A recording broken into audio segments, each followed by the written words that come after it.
um ponto para nós. O Mike é anunciado, então, só para mostrar para vocês o anúncio certinho, vocês estarem completamente inteirados, não ter que sair da live. Mike anunciado, pode jogar na tela aí para nós? Ai, vem entrar do ladinho. Enfim, anunciado Mike aqui ao lado. Santos pegou um compiladinho para anunciar ele. Tá confirmado dentro do Peixudo, então. E é isso, aí você não precisa sair da live para ir ver o anúncio. Olha que belezura, já veio aqui com a gente. Muito Então, obrigada. tem uma informação relevante. É dezembro de 2027, com possibilidade de renovação por mais um ano, tá? Perfeito. Então, se os dois quiserem, já tem um contrato ajustado para 2028. A princípio, se falou de 3 anos, o Santos consegue 2,5, com possibilidade de renovação por mais um, mais ou menos o contrato do Arão. Do Arão é 1,5 mais um. Então, é o Santos se precavendo de alguma forma caso a renovação do Mike não seja uma boa, né? Você não faz um contrato tão longo, porque vai que o Mike não dá certo, você fica refém de um contrato de 3 anos, como foi o Igor Vinícius. Perfeito. Nossa, perfeito. Então é melhor já se precaver. Mas voltando sobre o Neymar, é isso. Fisicamente, excelente notícia. 4 jogos completos depois de quase 3 anos. Tá bem, tá correndo, tá apanhando, batendo, tá se esforçando. Ótimo. Isso é um ponto positivo pra caramba. Mas tecnicamente falta. Estamos chegando aí em agosto, a seleção joga em setembro. Dias 4 e 9 de setembro. Então a convocação vai ser no final de agosto. O Neymar tem pouco tempo para convencer o Ancelotti. E o Ancelotti vai estar, a comissão da seleção, não o Ancelotti, vai estar no Morumbi segunda-feira. Então a gente espera muito que o Neymar tenha essa motivação a mais para ser o Neymar do Flamengo contra o Juventude. É um jogo para ele, gente. O Juventude é um adversário fraco. Para deitar e rolar. É para ele deitar, é para esse jogo ser. Ele precisa ser o Neymar. A tendência é que ele seja novamente falso 9, né? Depois do David Washington decepcionado, o Tiquinho entra mal e deve voltar a ser esse cara. Então, ele sendo falso 9, é basicamente um time girando inteiro para ele. São 10 caras por Neymar. 9 Por ele, né? 9 de linha marcando para ele não marcar. 9 de linha deixando que o Neymar esteja próximo do gol. Ele precisa entender isso. Não vir buscar a bola no meio campo, tem que ter a paciência de esperar a bola chegar, porque se ele vir buscar no meio campo, ele deveria estar lá e não vai ter ninguém para fazer o gol. Então tem que ter paciência, entender essa função nova, que é uma função que eu acho que é o futuro para ele. Ele não tem mais físico para ser ponta, para driblar, então ele tem que estar perto do gol, que nem Cristiano Ronaldo, que nem Messi, ele precisa estar lá. Então, ele tem que entender a posição, confiar nos companheiros que a bola vai chegar. Tendo o Roleiser, tendo o Zé Rafael, tendo esses pontas apoiando bastante, a bola tem que chegar, é obrigação. Se não chegar, beleza, aí você xinga. Mas a princípio você tem que ficar posicionado para que a bola chegue, você está perto do gol e aí sim você resolve. O Neymar, mesmo mal, acerta um passe ou outro, uma finalização, outro contra o Inter, ele faz. Mas ele precisa fazer mais. Ele é o Neymar. Não tô falando de parte financeira, tá? Tô falando de parte técnica. O Neymar pode muito mais. E o que eu tô me incomodando é com a decisão. A tomada de decisão do Neymar não tá legal. Ele tá errando a hora de acelerar, de passar. Ele tá errando. Contra o Sport, era um time que tava com a menos, correndo que nem louco, e o Neymar tava tentando driblar no meio campo. Eu não acho que seja justa a análise completamente, mas ele não pode isso. Esse é o problema, ele não pode ter esse direito de erro, justamente por conta do que eu falei há pouco. Se ele erra um passe simples, quem erra o passe simples fala, se até o Neymar está errando, qual o problema de eu errar ali aqui também? E aí se perde a moral. Eu não sei se está influenciando também esse coletivo para baixo, essas decisões do Neymar. Normalmente ele se blinda dessa situação extracampo barra coletivo fora de alcance dele, porque ele é diferenciado pra cacete. Mas eu acho que isso também pode estar influenciando essa sequência negativa, essa expectativa em cima dele, essa pressão em cima de um bom futebol que a gente espera.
Voltamos. Eita, que susto! Desculpem, rolou uma ligação aqui no meu celular e a internet simplesmente falou: não vamos voltar, mas já estamos de volta. Vou precisar atualizar. Mas voltando sobre o Neymar, é isso. Eu acho que isso pode estar influenciando justamente pelo mau momento do Santos. Isso também pode estar mexendo com ele. Não que ele tenha o direito, repetindo, porque não tem, né? É o Neymar tem que puxar essa responsabilidade, desenrolar, é o que todo E mundo eu, espera e eu dele. espero mais personalidade dos companheiros do Neymar. O Neymar tá o tempo inteiro gesticulando, cobrando, os demais têm que cobrar ele, pô. Tem, Tem que falar, Neymar era pra mim. Neymar tem que tocar pra mim. Neymar eu tava sozinho. Tem que falar, pô. total. Tá todo mundo esperando e dando a bola no pé do Neymar. Eu entendo. Todos são fãs do Neymar. O Neymar é ídolo, uma referência técnica. Mas o Santos não vai longe se ninguém puder cobrar o Neymar. Perfeito. Não tô falando de dar bronca nele, de brigar. Tô falando assim, era minha, Neymar. É pra mim, eu passei, toca pra mim. Eu tava sozinho. E ninguém tem feito isso. E aí quando o Neymar tá mal, fica, puta. Tipo assim, o Neymar pega a bola na frente da área, ninguém passa. Porque fala, o Neymar vai resolver. Total. E E aí, aí se o Neymar não resolve, tem problema, falta entendeu? opção. Podemos adentrar, inclusive, já que você falou sobre essas possíveis mudanças que ocorrem para o jogo contra o Juventude, como isso pode beneficiar o Neymar, tá? Porque, assim, mudanças do time muitas positivas, a qual vocês estão na expectativa, elas podem se concretizar. Um dos nomes principais, né, que eu acho que todo mundo tá surtando por não estar ocorrendo essa titularidade, dessa vez, pelo visto, parece que vai, porque o Santos não liberou bom tempo para a seleção sub-20, que significa, Que ele vai ser titular. vamos... Ao que tudo indica, ele vai ser titular. O Wallace Borges, que é um comentarista da TNT que eu gosto muito, ele falou que os dois grandes mistérios da humanidade são as pirâmides e a ausência do bom tempo no time titular do Santos. E, de fato, é um negócio inexplicável, assim. O Santos tem seus problemas e uma solução é o bom tempo, e o bom tempo não joga. E aí o Kleber Xavier aponta o bom tempo como um meia ponta, né? Um meia ou um ponta, não como um segundo volante. Aí contra o Inter, ele entra e resolve de volante. Contra o Sport, ele entra Nem num resolve. buraco no meio campo com a Meio menos e ele volante, resolve meio... de novo e faz o gol, uma cavadinha com a perna ruim. Ele precisa ser titular. E aí, nesse meio tempo de dúvidas sobre se ele vai jogar ou não, pinta a convocação da Seleção Brasileira Sub-20. Não Perfeito. apenas ele, como o Luca Meirelles. E aí, o normal seria o bom tempo ir. Se ele é reserva, vai. Concorda? Mas aí o Kleber Xavier entra finalmente no cenário, chama o bom tempo para conversar e fala: ó, você é meu titular segunda-feira, por isso que eu não te liberei. Ótimo. Você já merecia essa chance, eu não te coloquei por isso, isso e aquilo, mas agora você vai jogar. E aí o Luca Meirelles está liberado, até porque o Luca, para esse jogo, ele é a quarta opção. Porque a tendência é que o Neymar seja falso 9, aí tem David Washington, Tiquinho, o Luca é o quarto. Não faz sentido você prender o Luca aqui, Libera. porque é uma convocação importante para o jogador. São dois amistosos com o Paraguai em Assunção. Mas o Ramon Menezes, que é o técnico, ou a CBF, e fala, pô, o cara não vai.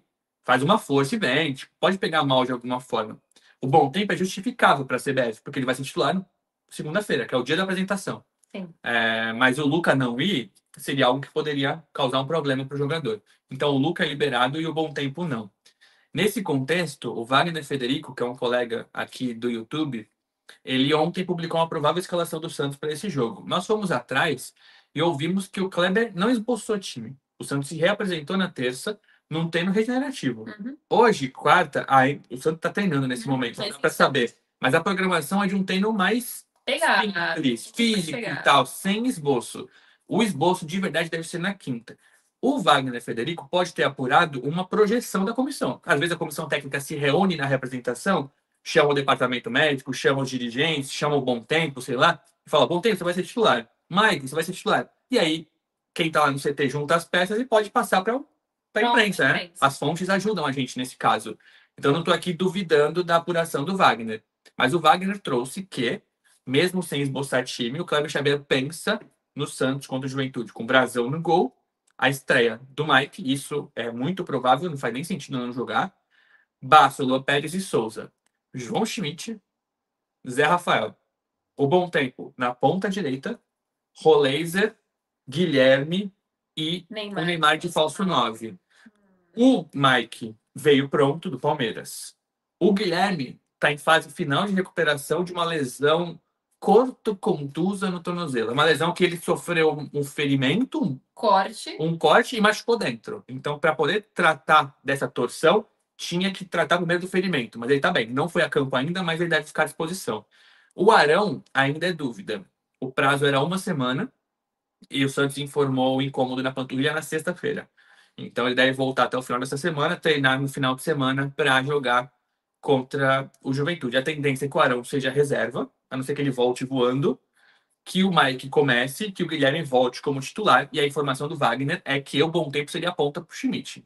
Eu acho que esse time estaria muito bom se põe Barreal no Schmidt. Bom Tempo de volante, Barreal aberto. Aí é 10 de 10 pra mim. Também acho. Poderia ser uma linha de 3 zagueiros, mas se o Arão não tá pronto, acho ótimo. É a opção que dá.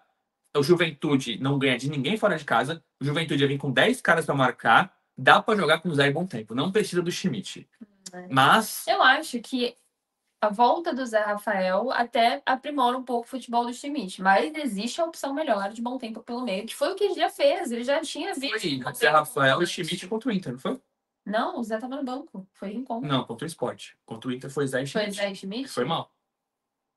Teve 2 tempos. Não foi mal, não. O Eu Zé gostei. foi no intervalo, Não, Gabi. o Zé sim, mas o Schmidt eu gostei. Não, mas você falou Por que o conta Zé do aprimora Zé o Schmidt, não aprimorou. Não, o Schmidt sim, o Zé não foi tão bem, porque a gente tem uma regra diferente pro Zé, mas o Schmidt eu gostei no jogo contra o Inter. Mas eu tenho a opção melhor, que a opção óbvia é isso que me. O Bom Eu Tempo acho que tinha ele, camisa 8, gente. então, isso que eu acho que ele peca, são as convicções que vão se desdobrando para uma coisa que, se não vier o resultado, a pressão é única e exclusivamente em cima do Kleber pelas decisões que ele toma, mesmo com o óbvio nos olhos dele, que é o Bom Tempo no meio e o Barreal na ponta. Talvez ele enxergue que o Zé é camisa 8 e não 5. E o Zé quer ser camisa 8. Mas é uma circunstância. O Bom Tempo pode marcar pro Zé em algum contexto também. O Souza e o Mike são laterais que atacam muito, mas é o Juventude. Se você não consegue ter 2 volantes que saibam jogar contra o Juventude, você não consegue ter nenhum jogo. Esse é o jogo. Beleza, contra o Cruzeiro depois, você ter um volante mais defensivo, voltar com o Rincon, ter o Arão, eu entendo. Contra o Flamengo, eu entendo. Contra o Sport, contra o Juventude, é pra soltar o time. O Santos tem que tentar. O Santos do Neymar, de Roleza, tem que ser um time técnico, não pode ser um time físico. Então me incomoda essa questão do Kleber. Mas assim, tem um ponto. O Kleber, ele é um cara de convicção. Sim. Ele tá na Berlinda e mesmo assim ele faz o que ele acredita. O que seria, em linhas gerais, um ponto positivo. Porque eu não quero um técnico que que ouça a rede social. Assim. Mas nesse momento não é uma questão apenas de que a torcida tá pedindo, é uma questão lógica. O Bom Tempo tem que jogar na função dele. Eu acho que ele pode fazer um grande jogo pela direita, tá? Porque o Bom Tempo ele resolve em tudo que ele entra. Ele jogou assim, ele foi Ele bem. começa assim no Santos, hein? Só que ele jogando por dentro é o melhor rendimento dele no Santos até o momento. Eu acho que Zé e Bom Tempo de volante a gente não viu. É uma posição que eu queria ver. Também. Eu acho que o Santos poderia se proteger de alguma forma, até porque Barreal e Guilherme marcam bem. Sim. Né? Você poderia ter o Rolês e Rolês e Neymar mais soltos, o Barreal e o Guilherme ajudam, e o Zé e o Bom Tempo saem jogando. Eu acho que. E assim, você não tem que ficar pensando na defesa se você quer atacar. Ah, sim. Tipo, claro, óbvio que até o Flamengo, o Real Madrid se preocupa na defesa. Eu não tô sendo leviano aqui.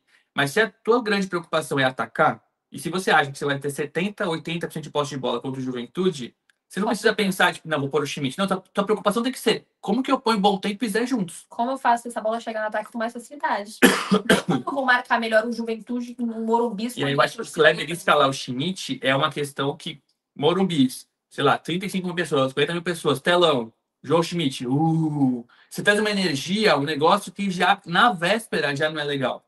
Se a notícia fosse o que eu tô falando, Zé, Bom Tempo, Barreal, Rolê, a torcida já ia com outro clima para esse jogo. Não só quem vai pro estádio, mas de rede social mesmo, de comoção.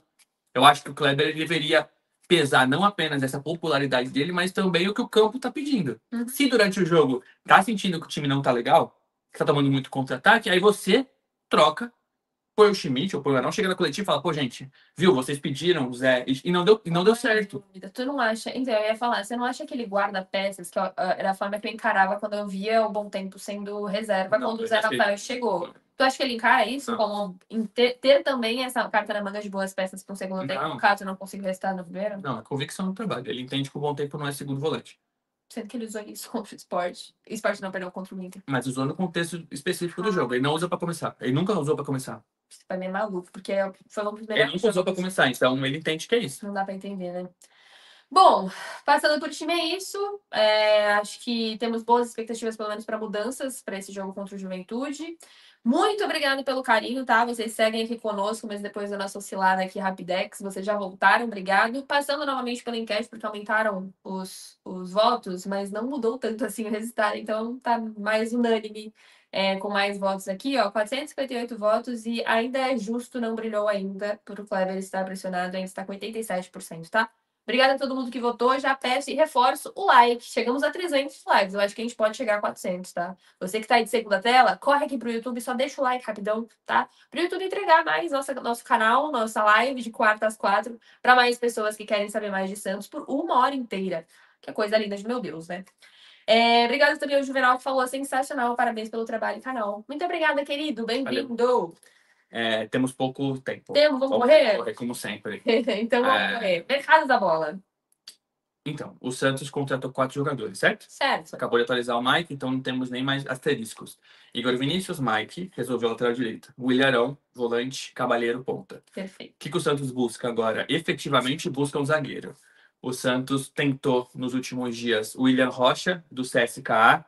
Não conseguiu, porque o CSKA pediu 6,5 milhões de euros, é um valor completamente fora da situação do clube, é quase 50 milhões de reais. Então o Santos nem insistiu, falou, beleza, obrigado. O William Rocha, de acordo com o Vene Casagrande, está indo para o Al Jazeera, do Catar, por 6 milhões de euros. Então, o que o Santos ouviu, basicamente, foi o que eles venderam E não um investiu. nome riscado. Então o Santos busca outros zagueiros. A prioridade é contratar ou zagueiro livre, ou por troca, ou por empréstimo, porque o Santos não tem dinheiro. Caso tenha que comprar, vai ser que nem o Cabalheiro, que foi um parcelamento de 3 anos. Mas sim, o Santos está buscando efetivamente o zagueiro. A gente falou aqui em umas 10 lives consecutivas que precisava. Agora o Santos entendeu que precisa. Finalmente. Poderia ter se antecipado ao mercado. E por que o Santos acredita que precisa? Porque o Zé Ivaldo não deve mais jogar pelo clube. O Zé Ivaldo foi muito mal contra o Mirassol como titular. E o Santos entendeu, pô, ele não tá bem. E o contrato joga contra a gente. Qual que é o contrato? O Cruzeiro emprestou o Zé Ivaldo até dezembro, com uma obrigação de compra se o Zé jogar 60% dos jogos no ano. O Santos vai chegar em 52 jogos na temporada, porque só tem Campeonato Brasileiro. Então o Zé não pode chegar em 33 e ele tem 26. Ou seja, Então ele precisa jogar. Precisa não, ele pode jogar mais 6 jogos. Se jogar o sétimo, ele precisa comprar. E é uma opção de compra, obrigação de compra de US$ 1 milhão. Dá quase 6 milhões de reais. O dólar tá um pouquinho mais alto hoje, 5 milhões e 600 mil. não, né? Então o Santos pensou, pô, ele não tá bem. A janela tá aberta, a gente não vai comprar. Aí ligou pro Cruzeiro e falou, Cruzeiro, a gente não vai comprar, a gente não quer. Dá um jeito aí. De acordo com o GE, Japão e Arábia Saudita. 2 clubes, um do Japão e um da Arábia Saudita, estão atrás do Zé. O Cruzeiro já tá tentando vender e o Santos aceita rescindir esse empréstimo na hora. Facinho. E não deve mais jogar. O Zé Ivaldo já ficou fora dos jogos contra o Sport e contra o Inter e não deve ser relacionado para Santos e Juventude. Quem o Santos tem? Basso e Lopes, beleza. São titulares e estão levados em consideração. Luizão, que é um cara que o Santos vê futuro, mas ainda não testou o suficiente nessa temporada. E o Gil, que já anunciou que se aposenta em dezembro. O Gil nem foi relacionado recentemente. Então ele é um cara que o Santos fala, pô, legal, respeita a carreira dele, baita história, mas é difícil contar com o cara agora, em dezembro, teve seus problemas pessoais, perdeu o treino, então ele é um cara que já tá mais pra lá do que pra cá. Então quem o Santos tem efetivamente nesse momento são 3 zagueiros. Basso e Luan, sendo que o Luizão pouco jogou nessa temporada. Então o Santos vai atrás de uma opção para brigar por espaço com o Basso, porque o Luan Pérez é visto como titular absoluto. Além disso, o Santos cogita um centroavante, desde que negocie o Tiquinho. O Santos, se tiver o Tiquinho no elenco, não tem como buscar o atacante, porque o Tiquinho custa muito. E o Santos já tem Tiquinho, David, Luca, Tassiano, Neymar. Então o Santos recebeu propostas recentes pelo Tiquinho, antes do Mato chegar, a China, a Arábia, lembra que a gente noticiou? E recusou. Falou, não, o Tiquinho é bom, gastamos bastante nele no Botafogo, tem que ficar com ele. Só que o Tiquinho voltou mal dentro da temporada, entrou mal contra o esporte. Então o Santos ligou para esses clubes e falou: vocês não querem? Vamos tentar movimentar o nome dele. Caso negocie o Tiquinho, o Santos abre o espaço na folha para buscar o atacante. Se não conseguir, vai com o Tiquinho, David, Neymar de falso 9 e o que for. Então o que temos hoje? Negociações, busca definitiva por um zagueiro e a possibilidade de um centroavante. Então o Santos vai terminar essa janela com 5 ou 6 reforços. Vai buscar o quinto, que é um zagueiro, está definido isso, e vai analisar um sexto. Passar disso eu acho improvável, a não ser que venda alguém e tenha que repor. Mas o cenário do Santos é esse: vai buscar na janela de agosto mais 1 ou 2 reforços. Zagueiro, o Santos decidiu que vai trazer, depois de bastante demora. Então, vamos ver quem vai atrás. O Santos não tem muito orçamento. Já me antecipando, tem 200 nomes livres no mercado e o Santos já analisou. Se vocês estão indo nesse site para ver quem está livre, o Transfer Market, imaginem o Santos. Então, eles já analisaram vários que estão livres, tipo Rafael Tolói, já analisaram e viram que não vale. Valbuena, já analisaram antes do Grêmio. Fulano, já analisaram. Então, o Santos está vendo o mercado, vê quem rola, vê quem dá, se consegue fazer uma venda, vender um patrocínio, arranjar um dinheiro, uma antecipação de verba para conseguir contratar alguém.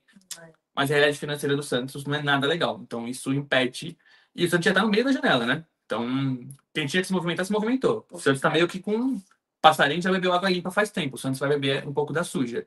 Então vai ter que tentar dar uma limpada aí para achar alguma opção boa. Até porque a ideia não é trazer um cara para compor elenco. É trazer uma dupla do Luan. Então vamos ver quem o Santos vai conseguir. Ai, que filho da barriga ruim falar desse assunto, né? E já aproveitando rapidinho, não estava na nossa pauta antes, mas o Santos está emprestando o Vinícius Zanocelo ao Rio Ave, de Portugal.